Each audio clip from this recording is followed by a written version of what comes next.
ಕುಶಾಲನಗರ ಸರ್ಕಾರಿ ಪದವಿ ಪೂರ್ವ ಕಾಲೇಜಿನ ಪ್ರೌಢಶಾಲಾ ವಿಭಾಗದಲ್ಲಿ ರಾಷ್ಟ್ರೀಯ ಕ್ರೀಡಾ ದಿನವನ್ನು ಅರ್ಥಪೂರ್ಣವಾಗಿ ಆಚರಿಸಲಾಯಿತು. ಕ್ರೀಡಾ ಕ್ಷೇತ್ರದಲ್ಲಿ ಸಾಧನೆಗೈದ ಶಾಲೆಯ ವಿದ್ಯಾರ್ಥಿಗಳನ್ನು ಹಾಗೂ ಕೂಡಿಗೆ ಕ್ರೀಡಾ ಶಾಲೆಯ ದೈಹಿಕ ಶಿಕ್ಷಕರುಗಳಾದ ಅಂತೋನಿ ಡಿಸೋಜಾ ಮತ್ತು ವೆಂಕಟೇಶ್ ಅವರನ್ನು ಸನ್ಮಾನಿಸಿ ಗೌರವಿಸಲಾಯಿತು. ಕ್ರೀಡಾ ದಿನದ ಅಂಗವಾಗಿ ವಿವಿಧ ಆಟೋಟ ಸ್ಪರ್ಧೆಗಳಲ್ಲಿ ಪಾಲ್ಗೊಂಡ ವಿದ್ಯಾರ್ಥಿಗಳು ಸಂಭ್ರಮಿಸಿದರು. ಕುಶಾಲನಗರ ಸರ್ಕಾರಿ ಪದವಿ ಪೂರ್ವ ಕಾಲೇಜಿನ ಪ್ರೌಢಶಾಲಾ ವಿಭಾಗದಲ್ಲಿ ರಾಷ್ಟ್ರೀಯ ಕ್ರೀಡಾ ದಿನವನ್ನು ಅರ್ಥಪೂರ್ಣವಾಗಿ ಆಚರಿಸಲಾಯಿತು. ಕೂಡಿಗೆ ಕ್ರೀಡಾ ಶಾಲೆಯ ದೈಹಿಕ ಶಿಕ್ಷಣ ಶಿಕ್ಷಕರುಗಳಾದ ಅಂತೋನಿ ಡಿಸೋಜಾ ಮತ್ತು ವೆಂಕಟೇಶ್ ಹಾಕಿ ಕ್ರೀಡೆಯ ದಂತಕಥೆಯಾದ ಹಾಕಿ ಮಾಂತ್ರಿಕ ಧ್ಯಾನ್ ಚಂದ್ ಅವರ ಭಾವಚಿತ್ರಕ್ಕೆ ಪುಷ್ಪಾರ್ಚನೆ ಮಾಡುವ ಮೂಲಕ ಕಾರ್ಯಕ್ರಮವನ್ನು ಉದ್ಘಾಟಿಸಿದರು. ಬಳಿಕ ಮಾತನಾಡಿದ ಅಂತೋನಿ ಡಿಸೋಜಾ, ವಿದ್ಯಾರ್ಥಿಗಳು ಪಠ್ಯದೊಂದಿಗೆ ಕ್ರೀಡಾ ಚಟುವಟಿಕೆಗಳಲ್ಲಿ ಹೆಚ್ಚು ತೊಡಗಿಸಿಕೊಳ್ಳಬೇಕಿದೆ. ಜಿಲ್ಲೆಯಲ್ಲಿ ನೂರಾರು ಸಂಖ್ಯೆಯ ಅಂತಾರಾಷ್ಟ್ರೀಯ ಕ್ರೀಡಾಪಟುಗಳಿದ್ದಾರೆ. ಮುಂದೆಯೂ ಕೂಡ ಜಿಲ್ಲೆಯಲ್ಲಿ ಉತ್ತಮ ಕ್ರೀಡಾಪಟುಗಳನ್ನು ಸೃಷ್ಟಿ ಮಾಡುವಲ್ಲಿ ದೈಹಿಕ ಶಿಕ್ಷಣ ಶಿಕ್ಷಕರು, ಪೋಷಕರು ಶ್ರಮವಹಿಸಬೇಕಿದೆ. ರಾಷ್ಟ್ರೀಯ ಕ್ರೀಡೆ ಹಾಕಿಯಲ್ಲಿ ಮತ್ತೆ ಸುವರ್ಣಯುಗ ಆರಂಭವಾಗಬೇಕಿದೆ. ಪ್ರಸಕ್ತ ವರ್ಷದಲ್ಲಿ ಭಾರತದ ಕ್ರೀಡಾ ಕ್ಷೇತ್ರಕ್ಕೆ 1900 ಕೋಟಿ ರೂಪಾಯಿಗಳನ್ನು ಮೀಸಲಿಡಲಾಗಿದ್ದು, ಕ್ರೀಡಾಪಟುಗಳು ತಮಗೆ ದೊರೆಯುವ ಸೌಲಭ್ಯಗಳು ಮತ್ತು ಅವಕಾಶಗಳನ್ನು ಸದ್ಬಳಕೆ ಮಾಡಿಕೊಳ್ಳಬೇಕಿದೆ ಎಂದು ಕರೆ ನೀಡಿದರು. ಗೊತ್ತಿರಲಿಕ್ಕಿಲ್ಲ, 5% ಜನರಿಗೆ ಕ್ರೀಡಾ ದಿನಾಚರಣೆ ಅನ್ನೋದು ಗೊತ್ತಿದೆ.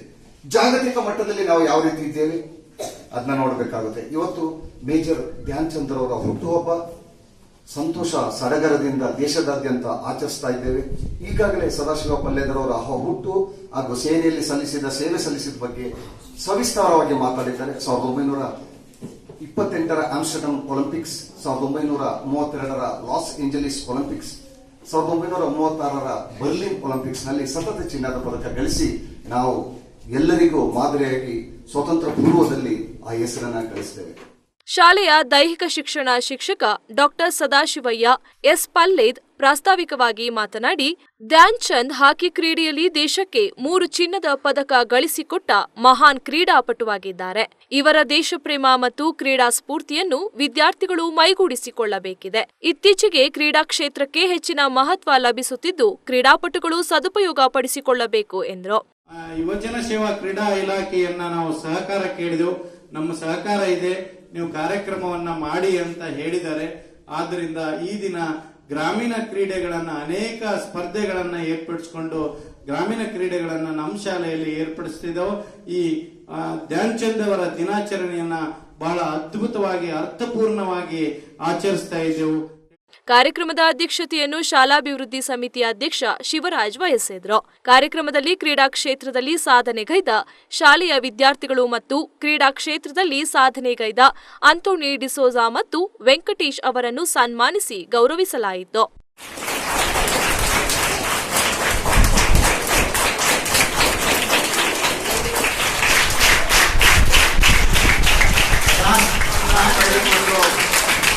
ವಿಶೇಷವಾದ ಸಾಧನೆಯನ್ನ ಮಾಡಿದಂತಹ ವ್ಯಕ್ತಿ ಶಾಲಾಭಿವೃದ್ಧಿ ಸಮಿತಿ ಸದಸ್ಯ ಕುಮಾರ್, ಮುಖ್ಯ ಶಿಕ್ಷಕಿ ಬಿಬಿ ಸಾವಿತ್ರಿ, ಶಿಕ್ಷಕ ಮಹೇಂದ್ರ ಸೇರಿದಂತೆ ಮತ್ತಿತರರು ಉಪಸ್ಥಿತರಿದ್ದರು. ಕ್ರೀಡಾ ದಿನಾಚರಣೆ ಅಂಗವಾಗಿ ವಿದ್ಯಾರ್ಥಿಗಳಿಗೆ 3 ಕಾಲಿನ ಓಟ, ಕೆರೆದಡ, ಸಂಗೀತ ಕುರ್ಚಿ, ಒಂಟಿಕಾಲಿನ ಓಟ, ಬಾಲ್ ಇನ್ ದಿ ಬಕೆಟ್ ಮತ್ತಿತರ ಆಟೋಟಗಳು ಜರುಗಿದ್ವು.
TV1 news Vinod, Kushalnagar.